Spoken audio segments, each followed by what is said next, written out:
தோழர் வணக்கம். வணக்கம் தோழர். தோழர், சீமான் என்ன சொல்றாப்புலன்னா, அண்ணல் அம்பேத்கரும் தந்தை பெரியாரும் வேற வேற. இன்னொன்னு இங்க இருக்கிற பெரியாரசிகள் அண்ணல் அம்பேத்கரை தூக்கி பிடிக்கிறதே கிடையாது அப்படிங்கிற மாதிரிலாம் சொல்றாப்புல.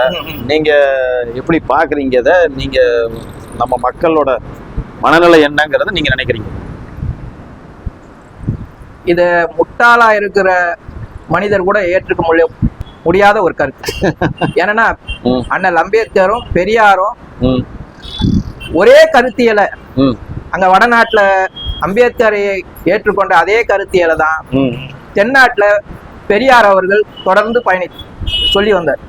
அதாவது இந்துத்துவத்தில் இருக்கின்ற சாதிய ஒடுக்குமுறையும் சடங்கு சம்பிரதாயங்களையும் ஒழிக்கணும் அப்படின்னு கடைசி வரையும் போராடியவர் அண்ணல் அம்பேத்கர். ஆமா, நான் இந்துவில பிறந்தால் கூட நான் சாகும்போது இந்துவா சாக மாட்டேன் என்று சொல்லி கடைசி வரையும் அதற்காக உழைத்தவர் அண்ணல் அம்பேத்கர். கண்டிப்பா. தந்தை பெரியார் அவர்கள் தன்னுடைய இறுதி கால வரை, அதாவது இந்து மதத்தில் இருக்கின்ற இந்த ஒடுக்குமுறைகளை, சாதி ஒடுக்குமுறை, அடிமைத்தனத்தை, பெண் அடிமைத்தனத்தை, மூட நம்பிக்கைகளை ஒழிக்கணும்னா அதற்கு அடிப்படையான காரணம் இந்துத்துவத்தில் இருக்கின்ற, இந்து மதத்தில் இருக்கின்ற இந்த மூட நம்பிக்கைகளை ஒழிக்கணும்னு கடைசி வரை போராடினார்.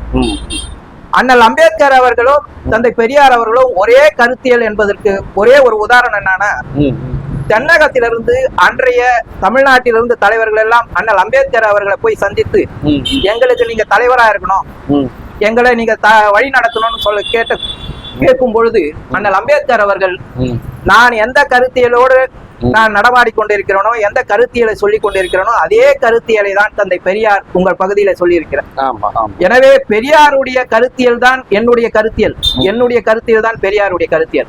என்னை தலைவராக ஏற்று நீங்கள் வழி நடத்துவதை விட பெரியாரை தலைவராக ஏற்றுக்கொண்டு அவர் வழியில் நடந்தால் மிகவும் சிறப்பாகவும் தமிழகம், இந்தியா இன்னும் முன்னேற்றத்திற்கான அடிப்படையாக இருக்கும். அதாவது அறிவியல் சார்ந்த ஒரு அறிவியலாளர்கள் எல்லாம் சிந்தித்து சொன்ன ஒரு வாக்கியம், தென்னாட்டு அம்பேத்கர், வடநாட்டு பெரியார். இதுதான் ரெண்டு பேருக்கும் இருக்கிற ஒற்றுமை. இதுதான், அதாவது தென்னாட்டில் அம்பேத்கர் பெரியார் செய்த அதே இதுதான் வடநாட்டில் அம்பேத்கர் செய்தார்.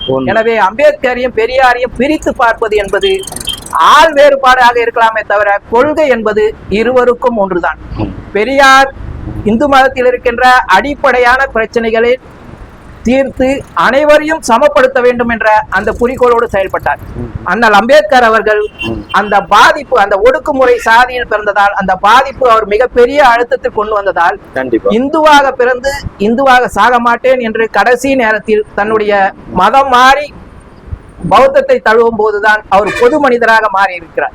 அதுவே இந்துவாக சேர்த்தால் அவர் தாழ்த்தப்பட்டவராக தான் இறந்திருப்பாரே தவிர பொது மிக மிகப்பெரிய அறிவு சார்ந்த மனிதராகவோ இந்த சமூகம் ஏற்றுக்கொள்ள கொண்டிருக்காது என்பதற்கு அடிப்படையான அந்த இந்து மதத்தினுடைய அந்த சாதி ஒடுக்குமுறைகளை எதிர்த்து தொடர்ந்து அவர் தன்னுடைய வாழ்வியலை அமைத்துக் கொண்டார். அதே முறையை தான் இங்கே பெரியார் தன் இறுதி காலம் வரை பயணித்தார். ஆனால் இரண்டுமே இந்துத்துவ சக்திகளையும் RSS சக்திகளையும் ஆரியத்தையும் எதிர்ப்பதுதான். அனைவருக்கும் அனைத்து சமூகமும் சமநீதி அடைய வேண்டும், சமூக நீதி பெற வேண்டும் என்பதற்கு உழைத்தார்கள்.